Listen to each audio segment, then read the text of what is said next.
right. Welcome tonight. Welcome to Washington Now.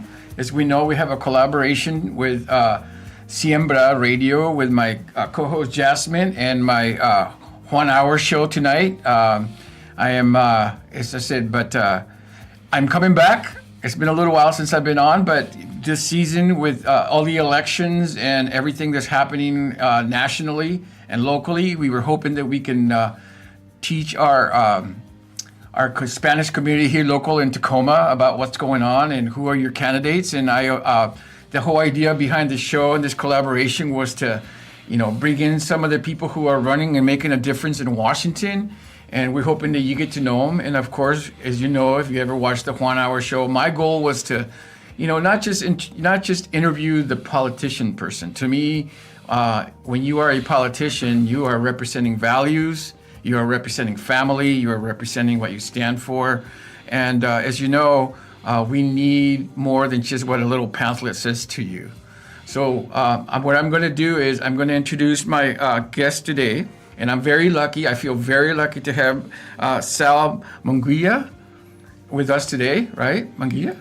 Mungia. Okay. Sal Mungia. Sorry, I never said it. Sal Mungia. Sal Mungia is running for position 2 for the Supreme Court of State of Washington. Correct. So a lot of you people out there that are watching this could be affected by some of the decisions this man does. Absolutely. But we're also so lucky that he is the man making the decisions. He has 40 years of service. So with that being said, let me read a little bit what we have officially written for him in his website. He was raised in Lakewood, Washington. He's the son of a working class parents. His father was a cook in the United States Army and later at Western State Hospital in Lakewood. His mother was a seamstress and worked in a fabric store. After graduating from Lakewood Clover Park High School in 1977, he attended Pacific Lutheran University, graduating with honors in 1981.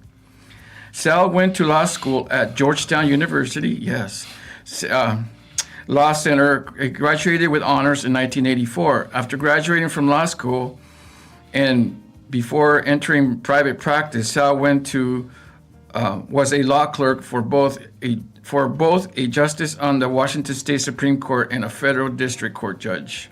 In 1986, Sal joined the law firm of Gordon Thomas Honeywell in Tacoma. Since doing so, he has been a trial and appellate attorney representing individuals and businesses in civil lawsuits, both in state and federal court. He has been recognized as one of the best lawyers in multiple fields, practicing in appellate law, civil law, commercial integration, personal injury, and a plethora of things here. I can go forever. You got quite the record. I don't want to bother everybody reading me, especially my reading skills.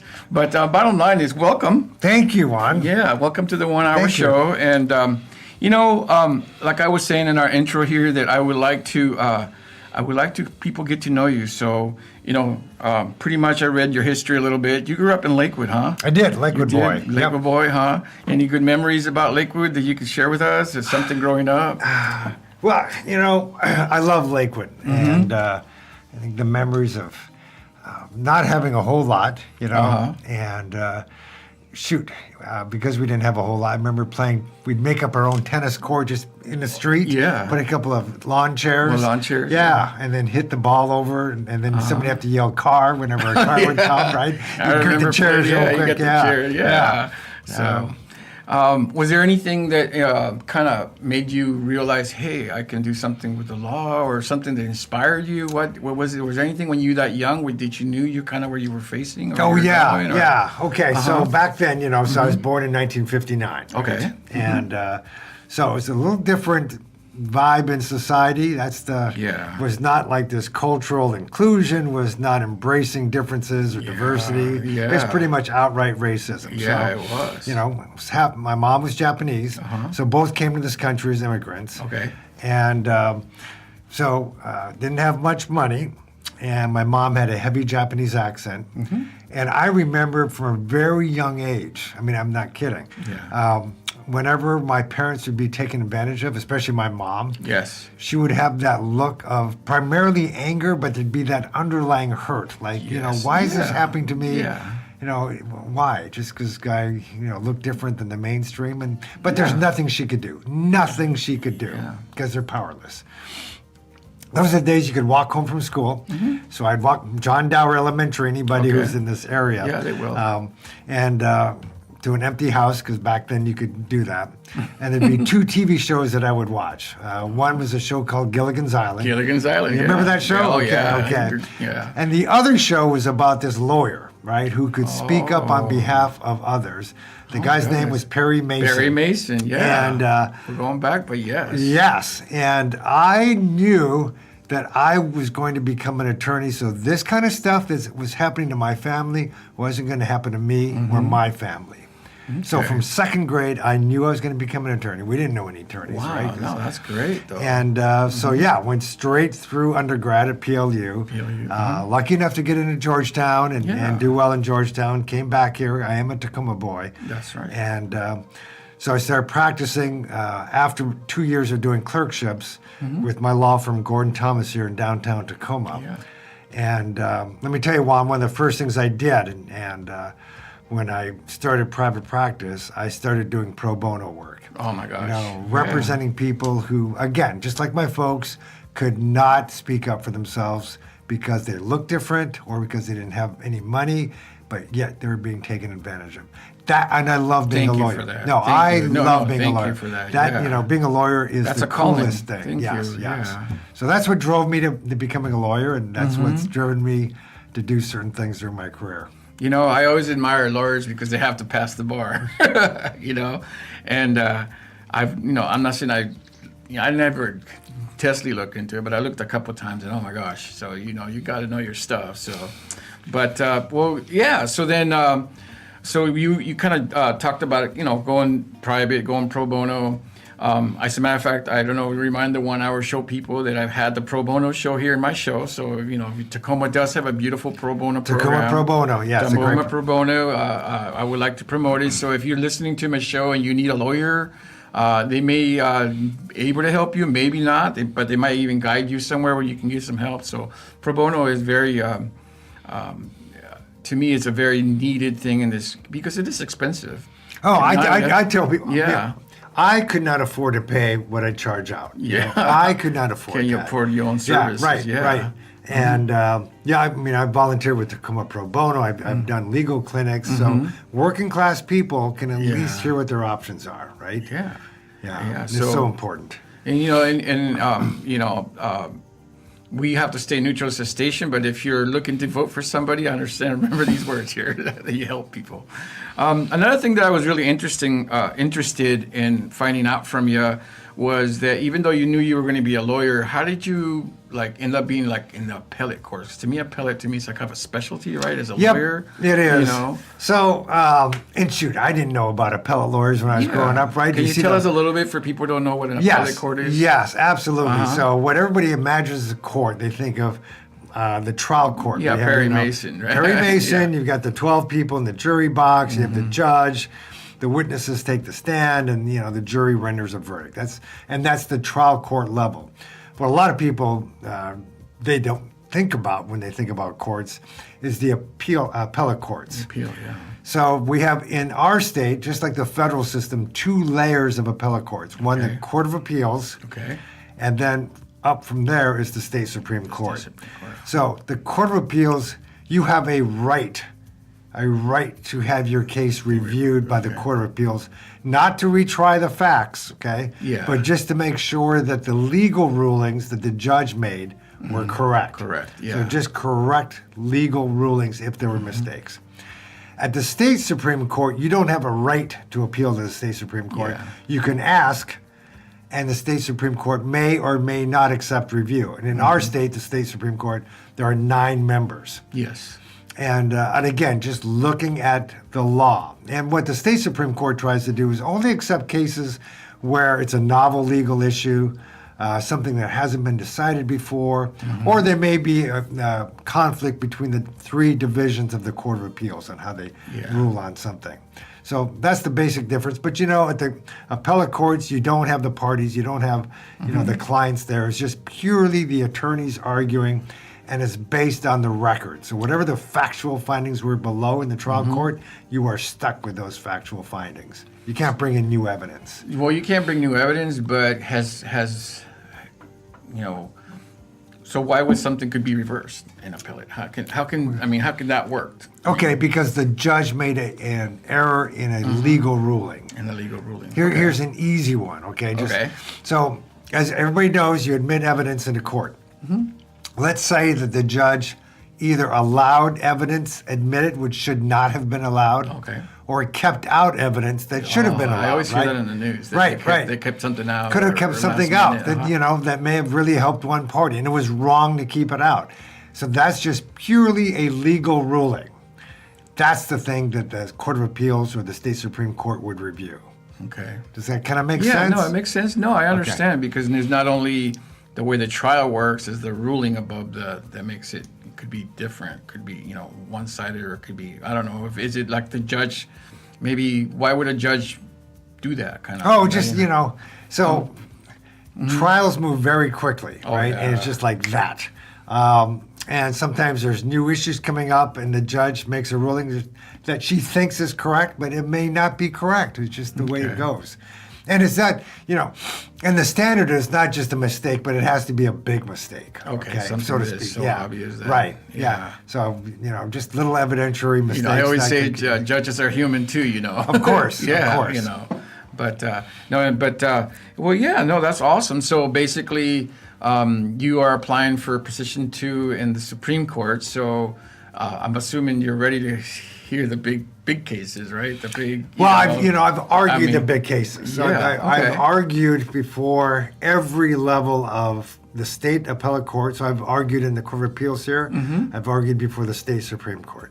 Okay. I've also argued in the federal system. In here, the Ninth Circuit Court of Appeals, I've argued within that, and I've argued at the U.S. Supreme Court. Wow. Yes, I was very lucky. That was nice. Yes. That's an honor. So I've handled constitutional issues. I've handled complex commercial disputes.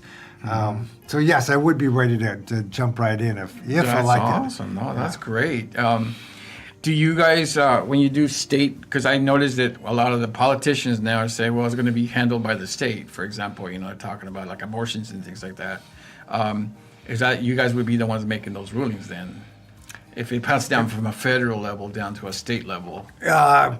Could be making those rulings. It depends on whether it involves a federal issue, whether it's a federal dispute. So could be handling some of those issues. I'll just say that, yeah. Okay, yeah. Well, good. Well, man, this is awesome that you're sharing your time with us. Is there anything that you would like to share with people who are watching you? Say, hey, you're running, talk about your candidate part of it, your. Well, okay. Well, I've talked about pro bono, helping those who can't help themselves. So, I'll tell you about a few of the kind of things I've done just to kind of flesh that out. Yeah, that'd be great. I represented people incarcerated at Pierce County Jail. Okay. Over overcrowding issues, over inadequate health care, inadequate mental health care. Back in those days, so this is before they built the new jail. This is before you. I don't know. Maybe before your time. I know the new jail. Okay. Before that time, yes. Pierce County, the new one, yeah. And before that time, they used to have people sleeping on the floors, waiting for a bed, had pregnant women sleeping on floors, not giving health care. Yeah. And it was dangerous not only, obviously, for the people incarcerated, but because of the overcrowding conditions, it was actually dangerous for the correction officers there, as you might imagine, right? Jumped or something. Right, because there's more people incarcerated than really that facility could hold. So that was a big boom for everybody. I just recently settled a case against King County involving King County Jail. Okay. I've represented people detained at the Northwest Detention Center. Yes. And again, so remember, my parents didn't have any voice, didn't have any power. I was going to say, we really need someone like you for the detention center. Oh, Believe me, being the Hispanic community here, we're really, with our resistencia in front of us, kind of fighting the battle. Right. We need to do something about that. Yeah, when you're talking, as you know, I mean, you want people who don't have a voice. Those people don't have voices, right? Yes. I mean, I can't even imagine, Juan, being in a different country, a foreign country, not being able to speak that language and navigating the legal system. Oh my gosh. Get out of here. What do you think your chances are? Exactly. No. And unlike when so they're not charged with crimes. I don't know if anybody makes sure you know that. Yeah. They're not charged with a crime. So because of that, you are not entitled to an attorney given to you by the government. Yeah, everybody gets a yeah. Right. So, if you're charged with a crime, the government here has to give you a court-appointed attorney. Yeah. But if it's a civil matter, they don't. So, unless you can afford to pay for an attorney, which I can guarantee you most people at the detention they're center here cannot because do. they're working. Right. And there are civil legal aid providers such as Northwest Immigrants' Rights Project, right, who are able to represent some people. Kids in Need of Defense, that's another great organization. Great. I'm actually on their advisory board. Oh, beautiful. Beautiful. Thank you. And but I brought an action, or I was a part of a team actually of lawyers that brought an action just years ago to enforce people detained at the Northwest Detention Center their First Amendment right to engage in a hunger strike to protest the conditions there. Oh my gosh. So, thank you. So those are some of the things I've done. And again, I love being a lawyer because I get to speak up for those who can't speak up for themselves. No, that's a privilege nowadays. Yeah. So that and just representing individuals, representing families, and just consumer, disputes. I tell our state lawmakers, it's great. You can make these laws, but unless there's some kind of enforcement mechanism, those Consumer Protection Act laws are worthless, right? It's just taxes. Right. Well, again, unless you have a lawyer who's willing to represent you, who cares whether someone takes your money? Yeah. And I've represented plenty of people where they've been swindled out of money. Oh yeah. Definitely. And the people who took their money are people in power. Yeah. And of course, the people who've had their money taken don't have any power. Exactly. And they get taken advantage of. And unless there's a pro bono lawyer, or unless there's a civil legal aid lawyer out there, they don't get their money back. They don't get their money back. Yeah. I had an incident with my family with something similar like that. Okay, so you know. I know. Yeah. Especially like you said, if you don't speak the language, and it's a new country, and someone takes advantage of you. It's very, very. I've known some people who have gotten pretty hurt over it. Not physically, but mentally, right? And mentally, it sticks with you. Yep, so, absolutely. So well, thank you for believing that way. In my mind,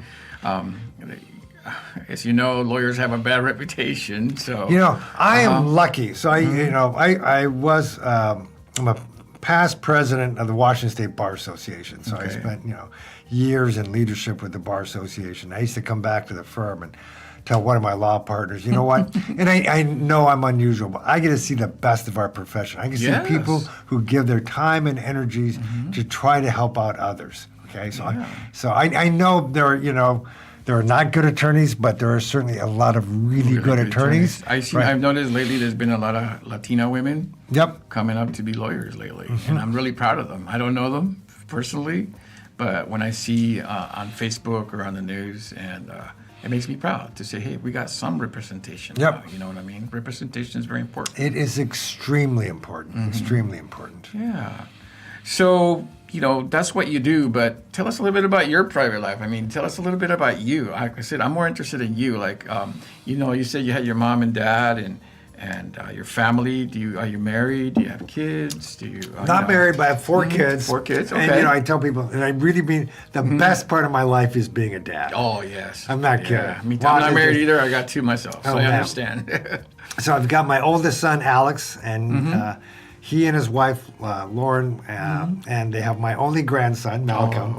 So they live in Steilacoom. Yeah. Oh, nice. And both Lauren and Alex are lawyers. Oh, they stayed in that area. Oh, they're lawyers. Now they took after dad. Okay, great. That's even better. Which is really cool, right? Yeah. And then my oldest... I would like to hear your guys' Thanksgiving table talk. Well, what's cool is Alex and I get together once a month. We have boys' night out. Oh, okay, and good. So we go and we either shoot pool or go bowling. Kind of let the hair down. Just, and it's just fun to and connect, and just the two of us. It's just, Oh, yeah. nice. Oh, My oldest daughter's in Oakland. Okay. And she's very involved with making a difference down there in education, okay. public Oh, yeah, education, Oakland is which a- is yeah. great, yes. Yeah. And then my youngest son was living in Seattle and just moved down to University Place. Okay. And he's involved with business with a Okay. startup.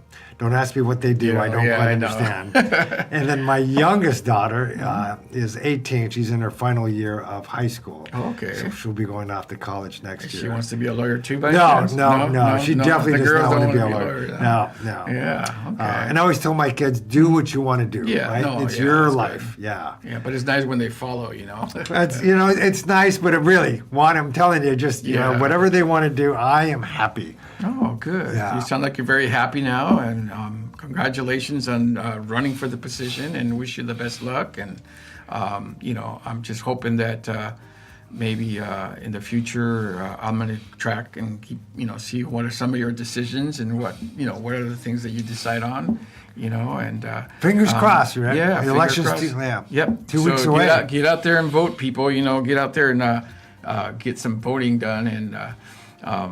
And bottom line is, actually, I don't want to get into this part too much because national is not our thing here. But is there anything did you see that could affect Washington when you're a Supreme Court here in the future, depending probably on who wins? But is there anything that you see coming for Washington? They kind of say, if I become a Supreme Court, little things. That's really hard to tell about what issues are going to be coming for the state Supreme Court. I mean, there's always, wouldn't be surprised, tax issues, dealing with healthcare, dealing with education, things that affect everybody in the state. Yeah. And, okay, well, like I said, I'm kind of fishing a little bit so that we can get some things out. But some of the things that I always worried about as a citizen, my rights, and I always see that when it comes down to especially the national things that are happening now with the Supreme Court, some of the individual rights. How much do you have as for individual rights in the state of Washington? Is there any things that I should know? Like, Well, here, I'll give you one example, okay? So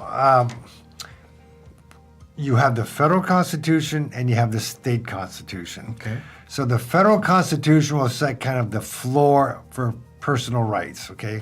And you can't go below that floor. Our state Constitution may provide greater protections, and it has been interpreted to provide greater protections in certain areas.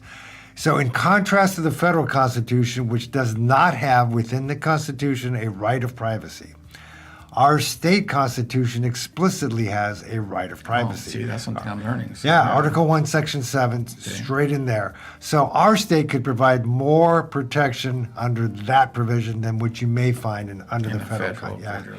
Yeah. So it can affect your own personal rights. Depends on the right case coming up and how it's decided. Right case. Okay. Yeah, and again, that's what I was saying, because you always hear now, one of the things I hate about politics right now is like how politicized it got in the Supreme Court, where judges feel like they're being bought almost, or they're selling themselves out, and that's where I kind of have a big major trouble, honoring that court now. I remember growing up, and to me that was the court that you, even though I was not a lawyer and I was not educated, I kind of understood the system, and I was like always honored it, but it just seemed like it got pretty ugly this last few years, and I kind of lost a lot of interest in honoring that. Yeah, I think it's really important for justices, whether it's on the U.S. Supreme Court or state Supreme Court or any judge, to make sure that they maintain the respect of society. And so I think justices and judges have to be very careful in what they say, what they do, and even the appearance of looking biased. By accepting funds from maybe an organization or a person, where people are saying, well, look at that judge accepted, X dollars from this organization. Of course, she's going to rule that way, right? So we want to avoid that. You want to avoid that. Right. You really want to just stay neutral and just decide the issues on the law itself. Is there like a lot of protocols becoming a judge like you right now, that you have to train and learn, and do they have We have a code of judicial conduct. Okay. Okay. So this governs, even when you're a candidate, Okay. it governs how you can act. So I'll give you a couple of specific examples. Okay. One, I have to remain completely nonpartisan. Yeah. All right. So I can't endorse anybody of a political party. Okay. I can't be affiliated with a political party. I can't. Well, I can't like join a political party as I'm a member of that party. I just got to be neutral, right? Neutral, yeah. I can't personally solicit money for my campaign, so it's different than any other kind of Any kind of public- candidate, yeah. Right, because Yeah. they can go up They and can say, go- Juan, hey, look, I'm running for this office. Yeah. I really appreciate if you would donate to my campaign, Yeah. right? Because you believe in me and Yeah. we share the same values. As a judicial candidate, we can't do that. You can't do that. And I Okay. can't even be there. If somebody wants to ask on my behalf, I can't You be can't be present. I got to present. be right. Because Okay. we want to appear just completely neutral. So I don't check who donates. I don't check how much people donate. It's just, it's all this wall for me. Yeah. And I actually appreciate that because, again, it's really important to remain as neutral as you can and to think, okay, if Sal Mungia decides this issue, he did it on a neutral basis. He's As a following the judge, law. not as Right. a party or affiliation. Right. Or because he took money from someone, Yeah, right? yeah. So, wow, to me that would be the hardest thing to do. Though I mean, I'm not saying because you have your beliefs and your values and things like that. So to me, I always wonder how judges, what kind of train of thought in their hearts, like, because when you feel passionate about something, sometimes you have to, like I said, be biased or stand off or. So when you make your decisions, do you make them from a passion kind of the law, or do you do it from understanding point of view? How do you come down to some of your decision making? Right. So no, as a judge, you can't put in your own passions. You can't say, "Oh man, I really want to reach this result," because that's the way it should be, right? Yeah. So no. how does that process work? That's Okay. what I'm trying to ask. Okay. Well, okay. So you have the law again. So Yeah. the basic guiding post, the guiding lights, are the federal Constitution and state constitution. Okay. You just got to adhere and how they've been interpreted. Then you have statutes, whether they're federal statutes or state statutes, and really looking at the intent of what. And I'm just going to use the state statutes right now. The state legislature intended to do with that statute. And try to interpret that correctly, right? So you can't say, "Oh, the state legislature, I disagree with what it did." What it did. You can't do that, all right? If you want to, and that's the reason I love being a lawyer. Okay. Because if you want to make social change, as a lawyer, you take on cases which you can make social change, Yeah. right? Yeah. Because that way you can do what you want to do. You can take on the cases you want to take on, see whether you can make a difference in the courts. I'll give you one example here. No, it just skipped my mind. Oh, it's okay. Yeah. I understand. Yes. Yeah, no, as a person that doesn't understand how that system works, when I'm looking up, I call it, when I'm going uphill on this one, I just always wonder what the process or the protocol, or how do you do you deduction in your head, or with the law? I mean, because I'm assuming you got to be a scholar, especially to the level where you're at right now. You've got to be able to, yes, understand the law. Hopefully you have the intellectual capacity to be able to understand that. You've handled, hopefully, complex issues before and you can analyze them. Yes, that's very important. It's very important to adhere to precedent. What prior courts in your jurisdiction, right, have reached. So, again, it provides predictability to the law, provides reliability, where it's not just flip-flopping depending on who the 9 people are up on that court. Yeah. All right. Well, and also, is there any you were talking about making a difference when you were doing pro bono, or I know you can't talk about specifics, but is there any trials that come to your mind where you feel like, oh man, I made a difference? Is there anything that you want to brag about? Like, hey, I did this kind of I don't like bragging about anything, first of all. Okay, not bragging, I meant the wrong words. Okay, that you're proud of. Okay, that you're proud of. Well, let's put it this way. Sometimes I get asked, what's the best case I've ever had? What's the best case? Okay, That's a good question. So years ago, I was approached by what was then Puget Sound Legal Assistance Foundation to take on 2 families who had been defrauded by a landlord in Pierce County. Oh my gosh, yeah. And what I found out was that for years, this landlord, who owned about, 8 or 10 rental properties, would advertise them and would take 3 or 4 people, would say, I'd like to rent your house. And he'd go, fine, give me, Deposit money. Right, a security deposit and then a credit check money. So out of those 3 or 4, he would rent to one, right? And that's fine, you understand that. But then you go, okay, well, can I have my security deposit back? He would simply say no. Oh, okay. Is that okay? No, that's okay. not okay. I was going to say, why'd you say okay, Juan? No, it's not okay. It's not okay. Yeah. So, as you probably know, that line between having a home and not having a home is your security deposit. Exactly. If you don't have a security deposit, how are you going to rent an apartment or a home? How are you going to go forward? Yeah. Right. Sometimes you're, Right. So, I got approached. The prosecutor's office wouldn't do anything about this because it's like less than $1,000 for each family, right? And they've got limited resources, and they're going to go over, if you will, bigger fish than that. Yeah. Civil legal aid, so civil legal aid attorneys, they're overworked. Tacoma pro bono, overworked. They're overworked. Right. Yeah. They can help out maybe 22 out of 100 people that have legitimate civil legal aid problems. So I was contacted, and I said yes, because, again, this is why I became a lawyer, right? Because these people don't have any money, and they can be taken advantage of. So the first thing I did was write a letter to the landlord, because you want to make sure that you're, in the right. And I said, look, I represent these 2 families. They told me that you took their deposit and you haven't returned it and you didn't rent to them. Yeah. If that's true, I would appreciate your returning their deposits. Yeah, you got to do it in a nice way. If it's not, it's not true. If you think, no, I gave them back their money, I don't owe them anything, let me know that as well. I just need to know that, right? Because I don't want to do anything. I don't want to start up a fight if I don't need to. What do you think happened? He didn't return the money. He didn't return my. He didn't return my call. Nothing. No. He just blew me off. So I said, "Fine, we're gonna have to do this the hard way, right, Juan? Right?"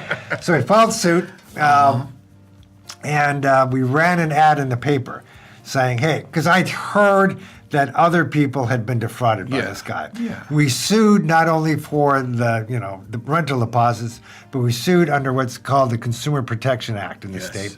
In order to prevail under the Consumer Protection Act, we had to show that it happened not only to these 2 families, but to other people, Other people, not just an isolated event. And you see those people don't just scam 2 people. They used to scam a lot of people. Oh, yeah. That's why it's a business. Right. And we knew that he'd been doing this for years. So we ran a newspaper ad.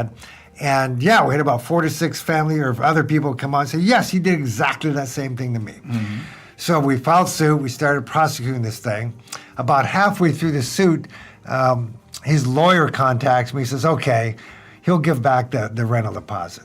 And I said, well, it's a little late now, right? You're in a case now. Right. Yeah. I said, no, I'm not going to let him get off that scot-free. But if he gives back the rental deposit and the attorney fees that we've incurred, because we're suing for our attorney fees, if he does that, then we'll end it, right? And they said, no, we're not going to do that. I said, fine, we're going to proceed the trial. We're going to proceed the trial, which we did.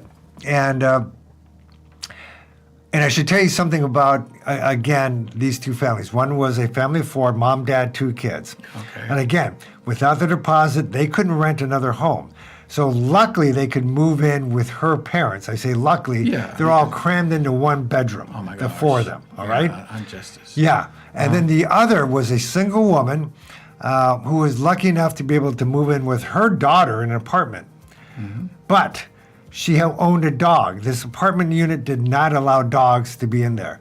So Juan, she literally had to tie her dog up in the woods and go visit the dog. Oh, no. Yes, and this woman already had mental health issues, so you can imagine what it did to her mental health. Oh, no kidding. Yeah. No kidding, Juan, right? Yeah. You know how people love their dogs. I can't imagine leaving my dog tied up. Yes. I call them furry family members. Yes. Yeah. So at trial, I was thinking, okay, we brought a claim for emotional distress under the Consumer Protection Act. And I was talking to my paralegal. I said, Robin, how much do you think we should ask for? Maybe $20,000, $30,000? And she said, no, you better ask for $100,000. And I said, Robin, $100,000? I'm not even paying deposit back. I mean, the guy can't afford it. She goes, yes, ask for $100,000. So we did, and the judge awarded $100,000. Oh my goodness! Yeah, so he got the return of deposit awarded, our attorney fees plus $100,000. Yeah. They were able to get into their homes, I'm assuming, and take care well, of the story's not over yet. Okay, so here we go. Here, the story keeps on going. You still got here. to get the money out of them too. Exactly, right? That's right. Yeah. And again, so the defendant, his lawyer gives me a call. Okay, you know what? You give us a discount on the judgment, and we won't appeal. I said, you're crazy. If you appeal this, we're going to win on appeal. You just owe more attorney fees. Yeah. So they said, fine, we're not going to settle. Again, and so they appealed it. We won on appeal, right? So it just increased the judgment. Oh my gosh! But he didn't pay it. He filed for bankruptcy protection. Oh my gosh! Okay, that's fine. We chased him through bankruptcy court. There are a bunch of other creditors looking after him. I was going to say you could take over the properties, right? Oh well, we could have, but the thing is, so he lost everything in bankruptcy. He lost all his rental properties, those 8 to 10 houses, was never able to rent again. We were able to recover about 70 cents on the dollar, which is not bad, okay, for our clients. Yes. So, yes, that was the best case I ever had. Can I give you a postscript on that case, though? Sure. Okay. Sure. So, yeah. A few years later, I was helping out some kids at First Creek Middle School. Do you know where First Creek is? Yes, I know. I know exactly where it is. Yes, I'm from the east side area. Okay. Oh, well, sure. We can. Yeah. I'll share some other. Yeah, my kids grew up in the McKinley area, kind of. Okay. And I helped out some kids there by raising some money so they could take part in a YMCA youth and government and get down to Olympia. Oh, yes. The principal invited me out to the award assembly that year because we had, raised this money and helped out these kids. So that's great. I'll go there. That's awesome. Yes, go there, and they recognized me and all that stuff. As I'm leaving the assembly, this mom and dad come up to me and they say, "You probably don't remember me," and I have a horrible memory. Okay, Juan. Well, so if you see me later on, I don't want to hear that from my judge. Okay. Sorry. Well, I don't remember people. I don't remember. I know. And I'm thinking they said, "You helped us against Mark Reagan." I said, "You're the Collins," and they go, "Yes." Oh my gosh! And they said, "Thank you so much for helping out our son who was part of this program." Oh my! So it's kind of like this full circle. Yes. That's awesome. That's synergy right there. Yeah, oh my gosh. That's wonderful. No, I love helping out the East Side, as you know, doesn't have a whole lot, right? Yeah, I was in the neighborhood board over there, and I've seen a lot of what the neighborhood does. There's a lot of people. Can I tell you something else that we did over on the East Side? Yeah, sure. Yeah, We got time? We got time. We Okay. got a few more minutes, but Okay. So about 8 or 9 years ago, and I wanted to do this when I was Washington State Bar Association president, but never quite got it off the ground on a grand scale. So I said I want to at least try it on a smaller scale. And my vision is to have lawyers and legal staff help out at schools. Wow. So I just picked a school on the east side out because I probably knew that they would need help. So Sheridan Elementary. That's where my kids went to school. Get out of here. That's where they learned Japanese because they had the language program there. Oh my gosh. Okay. Spanish, English, Okay. German. Well, your kids are probably too old to have been there 8 years ago. Okay. Yeah. So I went to the principal and I said, "Look, I don't know whether my law firm's going to do this. Okay. But here's the vision. We, quote, adopt your first grade class, all the kids. We come in a couple of times a month and just do whatever the teachers want us to do. So, read to the kids, volunteer. do art, read them stories, teach them some basic math, whatever the teachers want us to do. And then we'll figure out if we can do anything else." And of course, the principal thought that was a great idea. Yeah, I went back to my firm, pitched the idea. My firm thought it was a great idea. Yes. And what was cool is, at the very beginning, we had a non-lawyer within our firm, our facilities manager, say, "Sal, we should invite all the kids to our offices." Wow. So I said, "Anita, you want 81 first kids. graders up in our law office?" And she goes, "Yes." I said, "Great idea. I love that." So we did. The school didn't have any money, so we had to pay for the buses, right? Because, again, Sheridan doesn't have much money, extra money to do extra. It's a low-income family. Right. You know Marilyn Strickland? Yes, I know Marilyn Okay, Strickland. Yeah. so she was mayor at that time. I Yes. was serving on her Education Policy Advisory Committee or something like that. So I gave her a call and said, Marilyn. Well, she's we're- District 10 now. So Oh, yeah. And I said, Marilyn, look, we're going to do this. We're going to have all these kids here. Would you be willing to come here and talk to these kids, right? Because I had two goals. One, get women before them and get people of color, right, as role Okay, models. yeah. And of course, she did Diversity, both of yeah. those, right? And she said, Sal, I love that idea because did you know my husband's the principal of Lincoln High School, which I did not know. Yeah, I know, and I Sheridan know. is a feeder school to Lincoln High School. Yeah. My daughter, I told you she does education policy. Yes. She was actually working for Oakland mayor at that time, Yeah. doing education policy work. So she tells me, Oakland Papa, reminds me a lot of Tacoma, actually, believe it or not. I like Yeah, Oakland. yeah. I like Oakland a lot. And she goes, Papa, ask PLU if they will donate T-shirts for the kids. And I said, sneakers. PLU has nothing to do with this. You know that. She goes, ask. So again, they always get Yeah. told to ask. So I called up my contact there, Mary. I said, Mary, you know, we're doing this thing. We have all these kids here. I think PLU would give us 100 shirts, PLU shirts. Wow, donated PLU right, shirts, Right, huh? And she goes, well, let me see what I can do, which usually means no, right? Yeah. But man, I get a call a few days later. That's what I love about what we're doing here. People want to help. Yes. People want to People help. wanna help. Yes. And so she said, you've got them. And I said, Mary, that's so great. I'll come on and get them. She said, no, I'm going to deliver them to your office. Wow, you even got delivered. Yeah. So when we had these kids, the teachers come over, some parents, and look at this is we're on the top of the first now the 1201 building. Yeah, So 1201. 22 Yeah. stories. Yeah, I know. This It's is a little building. Tacoma, Yeah. but that's a tall. These kids have not been in a big building like that, Yes. a big office Oh, building, yeah, right? because You they know grew that. up in the east side. Right, They're right. not very tall Oh man, buildings, one they yeah. come up there and go up to the 22nd floor to a large conference room, and their eyes are like saucers, and they're looking out the window and say, "Hey, look at there! I can see my where this and this," because we get the whole view. The whole view, yeah. And then we give them the T-shirts, and the mayor talks to them.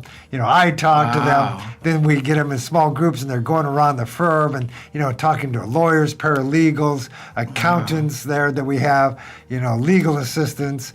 And I love this story. One of my partners told me that he had a group in his office, and he goes, "So who's going to be a lawyer?" And, all the kids raise up their hand, and that would never happen before, right? Yeah. Never happened before. And this one little girl raised up her hand and said, "I'm going to be a lawyer here." Oh, I love that wow. one. I know I don't want to run out of time. No, we So- got time. I love it. so we know there are a few things, right?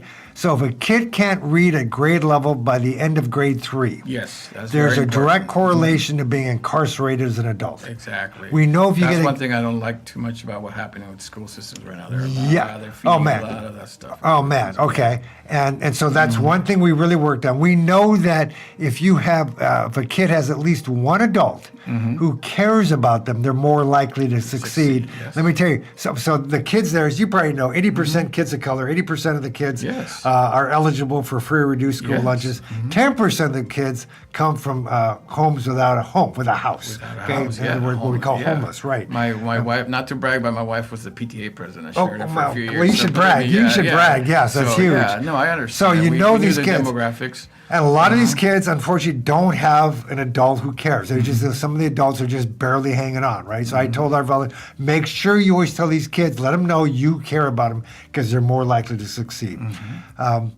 I was on what's called the Gates Advisory Board up at the University of Washington Law School at that time. I Yes. told what we're doing. And again, people want to help. Yeah. One of the law professors up there said, Sal, you should have them come up to the University of Washington. I said, do you have any money? And so they pitched in money for one bus. Our the firm bus, pitched in yeah. for another bus. Yeah. Took them up there. Same classes? The same class? that Yeah, it yours was first did? grade, Wow. right? First and the kids in this, and I'm trying to make this short, but the Yeah. law students up there, a lot of them came from that kind of background. They're kids of color, adverse Yeah. situation. So these young kids can hear from these law students and see them, kids like they They can are, and see hear their themselves stories. doing that, yeah. Exactly, Juan. And we know again, if you get a kid up to a college campus, they're more likely to go to college. Yes. Trying to again. So each holiday season, we wrap up books. I asked all the teachers in that class, tell me what interests each of these kids have so we can get specific books for them because reading is so important, right? Man, Wrap them up. It's always a big deal right before they go on winter break and take up these gifts and they're wrapped with their names on it. Feeling? Oh man, these kids I worked go for wild. United Way for a while. Okay, so again, I believe me, I understand. We put in one of the, you ever see these neighborhood libraries, people in the front yards, take a book. Yeah, we put in a whole one like that in the front office. Kids can take books. Nice. Again, reading.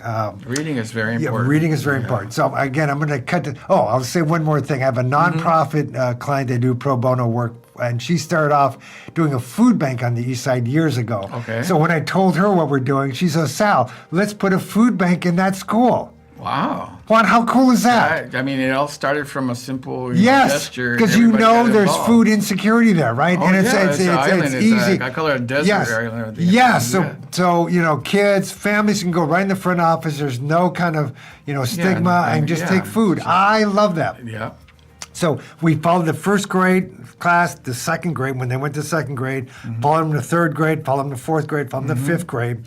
And I remember talking to a fifth grade teacher when they were in fifth grade, and he said, Sal, you know what? This is the first year that all the kids in my class could read at grade level, and you guys were a part of that. Oh, my God. Juan, do you know how good that made me feel? Oh, my gosh. Oh, man. Yeah, that's so we took a year off because after that, and then we started back up with the new first grade class last year, and now they're in second grade this year. Wow. Yeah. So you're doing that. Oh, my gosh. Yeah. Well, invite me next time you get together with the kids. I'll go. Okay. No, Juan, so when I volunteer out there, I always know that's going to be the best day of my week. Oh, okay. I'm not kidding. No. I love those kids. Well, okay, I know where we are. We're kind of a little bit coming towards the end. I don't know if we have anybody watching, making comments, but if we don't, it's okay. But anyways, we're going to have to wrap it up here. The 1 hour's already gone, believe it or not. It went by quick. I'm so excited that you were with us tonight. Oh, it's my pleasure. And again, when it comes time to voting, remember the name. What was your name again? Sal Mungia. Mungia. Even though it's Mungia on the screen. Yeah, it's Mungia. Okay, because that's how it's originally, my dad, that's my family's name. And of course, he tried to Americanize it and took out the second year. I have a best friend, last name Mungia, so I understand the name. But anyways, well, thank you for coming. I am very proud and happy that you're here. I'm glad that you share yourself. I feel like I know you now, that you're not just a little blurb on a website. That's the hard part. I know you can't be everywhere for everybody, but that's why I do this show. Hopefully, people will watch it and we feel like they get to know you now, especially if you're on the east side of Tacoma. I mean, my gosh, it sounds like you've done quite a bit over there. And I'm really proud of the east side of Tacoma. Like I said, it may be a little bit of low income, but there's a lot of people doing a lot of work over there. Yep. So I understand. But other than that, I just want to say thank you. And is there anything you want to say hi to your family? Because this is recorded, so anything like that? No, just say hi to everybody. Hi, everybody. All right. Well, good night. Thank you for coming. Thank you for listening tonight.